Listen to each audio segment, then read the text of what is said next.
যেসব প্রশ্নে ঐক্যমত্য হচ্ছে সেটাই জাতীয় সনদ, যেসব প্রশ্নে ঐক্যমত্য হচ্ছে না সেটা তো দ্বিমতে থেকে গেল। তাহলে এই দ্বিমত বাস্তবায়নের পদ্ধতি, আমার একটা প্রস্তাব আছে, সেই প্রস্তাবটা বাস্তবায়নের পদ্ধতিকে এটা নিয়ে আমরা জনগণের কাছে যাব। জনগণ যদি আমাকে ভোট দিয়ে সংখ্যাগরিষ্ঠতা দেয় তাহলে আমরা সংসদে সেটা বাস্তবায়ন করব। আর যেসব প্রশ্নে আমাদের একমত আছে সেগুলো যাতে আগামী সংসদে আমরা সকলেই বাস্তবায়ন করতে অঙ্গীকারাবদ্ধ হই, বাধ্যবাধকতা থাকে, সেই কারণে আমরা অর্ডিন্যান্সের কথা বলছি। পরিষ্কার হলো? তাহলে ঐক্যমত্য আর দ্বিমত দুটার মধ্যে ঐক্যমত্যটা বাস্তবায়িত হবে, দ্বিমত যদি যে জনগণ যাকে সংখ্যাগরিষ্ঠতা দেবে সে তার প্রস্তাব বাস্তবায়ন করবে। এখন আমাদের একটা প্রস্তাব আছে, যেমন ধরুন সংখ্যানুপাতিকের নির্বাচন কিংবা যে কোনো বিষয়, এই যে সাংবিধানিক কমিশনের মাধ্যমে সাংবিধানিক পদগুলোতে নিয়োগ। এখন যদি ঐক্যমত্য কোথাও বিষয়ে যদি তৈরি না হয় তাহলে আমরা আমাদের নির্বাচনী ম্যানিফেস্টোতে এটা সামনে নিয়ে জনগণের কাছে যাব।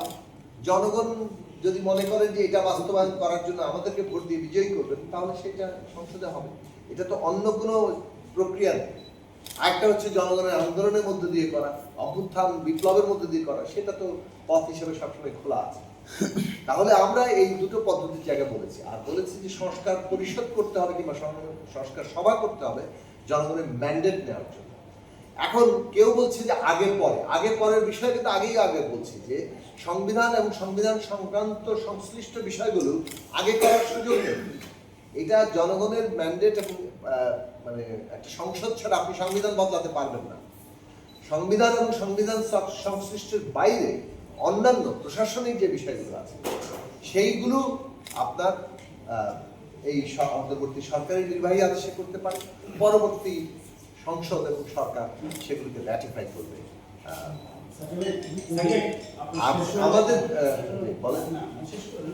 যেটা বললেন যে প্রধানমন্ত্রীর মেয়াদ, এখন যেন 2 বারের বেশি প্রধানমন্ত্রী কেউ হতে পারবেন না, এরকম ভাবে আমরা আমাদের নিজস্ব রাজনৈতিক প্রস্তাব এবং এর মধ্যে এটা ছিল। কাজে এখানে যখন এই প্রস্তাবের সমর্থন, কিন্তু এটা ভিন্ন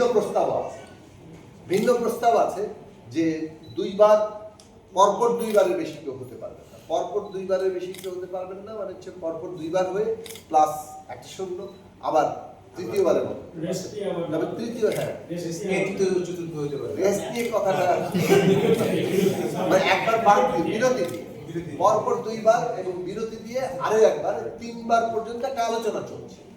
যে কোনো বিষয়ে কনসেনসাস হচ্ছে আমাদের পদ্ধতি। এখন কনসেনসাস হলে সেটা কনসেনসাসে যাবে, আর কনসেনসাস যদি না হয় তাহলে সে বিষয়ে জনগণের কাছে যাবে। এই পদ্ধতি আমরা করছি। তাহলে এই যে আপনারা যে রাজনৈতিক দলগুলো তো নিজেদের মতো করে এখানে মতামত বা প্রস্তাবনা পক্ষে বিপক্ষে অবস্থান জানাচ্ছেন রাজনৈতিক দল, তার মানে ঐক্যমত্য বা একমতে আসার সব রাজনৈতিক দল এটা সম্ভব না, বাংলাদেশে বাস্তবতা বা সম্ভব হয় না।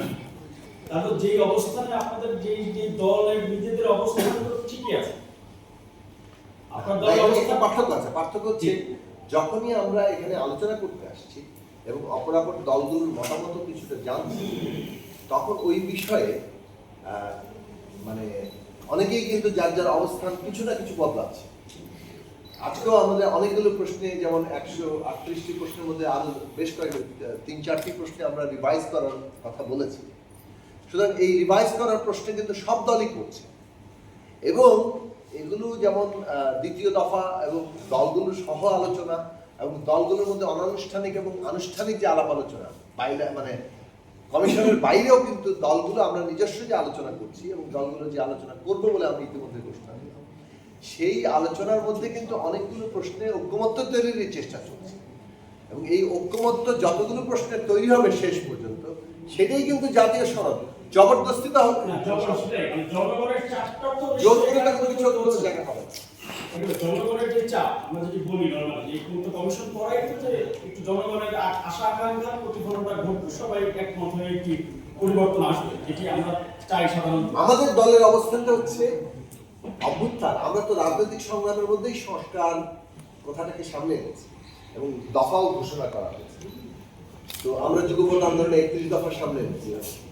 আমরা যেটা আমাদের দলের পক্ষ থেকে বারবার বলছি 5ই আগস্টের পর থেকে, যে অভ্যুত্থান এত আত্মত্যাগ মানুষের আকাঙ্ক্ষার সীমাটাকে আর একটু প্রসারিত করেছে। ফলে আমাদের প্রত্যেকটি রাজনৈতিক দলের সামনে কিন্তু এটা একটা চ্যালেঞ্জ, কিভাবে আমরা মানুষের আকাঙ্ক্ষা পূরণ করব, কে কতটা বেশি সংস্কার এবং মানুষের আকাঙ্ক্ষা পূরণের জায়গায় আমরা যেতে পারছি, সেইভাবে প্রত্যেক দলই সেই বিষয়ে সচেষ্ট হবে এবং আমরা সেই আলাপ আলোচনাগুলো কিন্তু চালিয়ে যাচ্ছি। রাষ্ট্রপতি এবং গতকাল জামাত বলে গেছে সংস্কারের প্রতি যথেষ্ট সংগঠন বিরোধের জন্য তার সমর্থিত আছে। বিএনপি কিন্তু নির্বাচনের জন্য ডিসেম্বরে একটা ডেট ফিক্স করেছে এবং ওনারা কিন্তু সংস্কারের প্রশ্নে ডিসেম্বরের আগে যে শেষ না আচ্ছা, I got your point. শেষ করতে পারবেন। একেবারে শেষ করেছে রাষ্ট্রপতি এবং প্রধানমন্ত্রীর ক্ষমতার মধ্যে ভারসাম্য কথাটা আমাদের এখানে খুব একটা গুরুত্বপূর্ণ ইস্যু ছিল শুরু থেকে। রাষ্ট্রপতি এই ব্যাপারটা নিয়ে আসলে আপনারা সুনির্দিষ্ট আলোচনা করেছেন কিনা? এখন যেরকম আছে আমাদের এখন জানি যে নির্বাহী আদেশের সব আমরা প্রথমে সংসদের কথা বললাম, প্রধানমন্ত্রীর ক্ষমতার মেয়াদ থেকে শুরু করে রাষ্ট্রপতি প্রধানমন্ত্রীর ক্ষমতার ভারসাম্য অর্থাৎ সরকারের কাঠামো কি হবে, স্থানীয় সরকার নিয়ে আমরা বলেছি, অ্যান্ড দেন বিচার বিভাগের স্বাধীনতা নিয়ে বলেছি, সাংবিধানিক পদগুলো কি হবে সেটা নিয়ে বলেছি, নারীর আসন নিয়ে বলছি। এই সবগুলো বিষয়ে আমাদের কথা বলছি। আমাদের যেটা হয় প্রধানমন্ত্রীর আদেশটা বা প্রধানমন্ত্রীর সিদ্ধান্তটাই এখন চূড়ান্ত, রাষ্ট্রপতি সাধারণত হচ্ছে অনেকটা অনুশাসনের মতো বা ক্ষমতা ভারসাম্য কোন প্রক্রিয়া এই জায়গাতে নিশ্চয়ই একটা ভারসাম্য আনার তো একটা বড় দাবি আপনাদের আছে। আলোচনা ক্ষমতার ভারসাম্যটা কোন প্রক্রিয়া হবে এটা বোঝাতে চাচ্ছে।